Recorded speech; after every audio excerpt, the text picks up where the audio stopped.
मेरे दोस्तों, मैं सुरेंद्र अग्रवाल आप सभी का यूट्यूब चैनल एसआरए फाउंडेशन पर स्वागत करता हूं। मेरे भाइयों, मेरे दोस्तों, जैसा कि विषय चल रहा है आध्यात्मिक ज्ञान, आध्यात्मिक ज्ञान का आदान प्रदान। आज आपके पास कोई ज्ञान की एक बात हो और आपके दोस्त के पास कोई ज्ञान की एक बात हो, अगर वो दोनों एक दूसरे को आदान प्रदान कर दें तो उनके पास दो ज्ञान हर एक के पास हो जाएगा। इसी प्रकार दोस्तों, मैं अपने अनुभव, अपने पठन पाठन से कुछ जो अनुभव लेता हूँ वो मैं आपको शेयर करना चाहता हूँ। जैसे कि समय समय पर हम बात करते हैं तरह तरह के सिद्धांतों की, ईश्वर की, सनातन धर्म की, हमारी संस्कृति की। तो आज हम बात करेंगे शिशु और शव की। शव यानी मृत प्राणी, शिशु यानी जन्मदात का शिशु जो अभी अभी पैदा हुआ है। तो मेरे दोस्तों, शिशु और शव में समानता वो बिल्कुल एक है।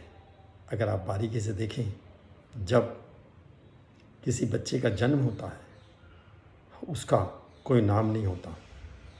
समाज बड़ा उत्साह मनाता है और छठी के दिन या महीने के दिन उसका एक नामकरण करते हैं, उसको नाम देते हैं। नाम देने के बाद फिर वो 10 साल, 20 साल, 50 साल, 60 साल, जितने साल भी वो जीता है, कर्म करता है, काम करता है, तो उसको उसी नाम से पुकारते हैं और उसके तरह तरह के संबंध बन जाते हैं। पैदा होते ही वो माँ, फिर पिता, फिर भाई, फिर बहन, फिर दोस्त, फिर पत्नी, फिर साले, फिर साले की वाइफ, फिर मामा, यानी कि फिर चाचा, फिर ताऊ, यानी तरह तरह के संबंधों से वो इतना जुड़ जाता है। हर जगह उसको अपने संबंधी, अपने दोस्त, अपने समाज के साथ मिलकर काम करना पड़ता है और वो काम एक ज़रूरत है, समाज की रिक्वायरमेंट है। समाज में रहकर, समाज में को अपना मानकर कार्य करना एक सामाजिक प्राणी की आवश्यकता है।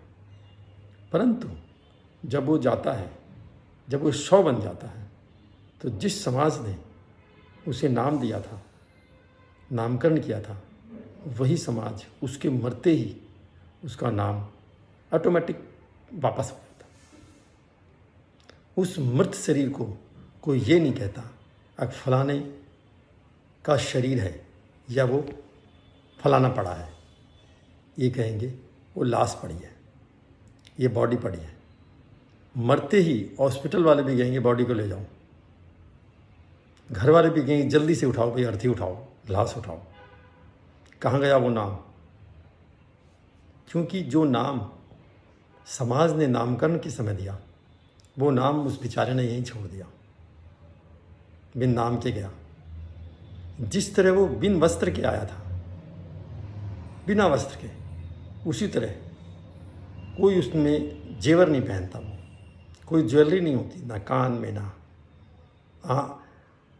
कान में, ना नाक में, ना हाथ में, ना गले में, कोई ज्वेलरी नहीं होती। और जाते समय भी उसकी सारी ज्वेलरी निकाल ली जाती है। हाथ की अंगूठी, गले की चैन, कान के कुंडल, नाक का मोती, गले का मंगलसूत्र, सब कुछ ले लेते हैं, उसे बिल्कुल निर्वस्त्र कर देते हैं। तो शव और शिशु में कितनी बड़ी समानता है। बस भूल भुलैया रहती है नामकरण से लेकर और नाम रहने तक। नामकरण हुआ, वो सांसारिक जीव बन गया और नाम जाते ही वो मृत प्राणी बन गया। तो मेरे दोस्तों, ये शिव, शिशु और शव में समानता का एक छोटा सा अनुभव है। इसे सिर्फ महसूस करिए। महसूस करने के बाद आप ये पाएंगे, अगर हमें शिशु से 100 तक की यात्रा में जो कुछ भी करना है समाज के लिए करना है। क्यों? क्योंकि हम जिस तरह आए थे उसी तरह जाना है। 100 में जब हम परिवर्तित हो जाते हैं, हम चाहे कितने धनी हों, कितने पैसे वाले हों, हम निर्वस्त्र जाते हैं, कुछ भी साथ नहीं रहता। जिस तरह आए थे जब उसी तरह जाना है तो बीच में संग्रह क्यों करना है? बीच में मान अपमान का अपने अंदर समावेश क्यों करना है? सुख दुख में दुखी क्यों होना है? जब जाना ही है, शिशु से 100 बनना ही है। बिना नाम के आए थे और बिना नाम के जाना है, फिर परेशानी किस चीज़ की? ये मेरा छोटा सा अनुभव है। जय सिया राम।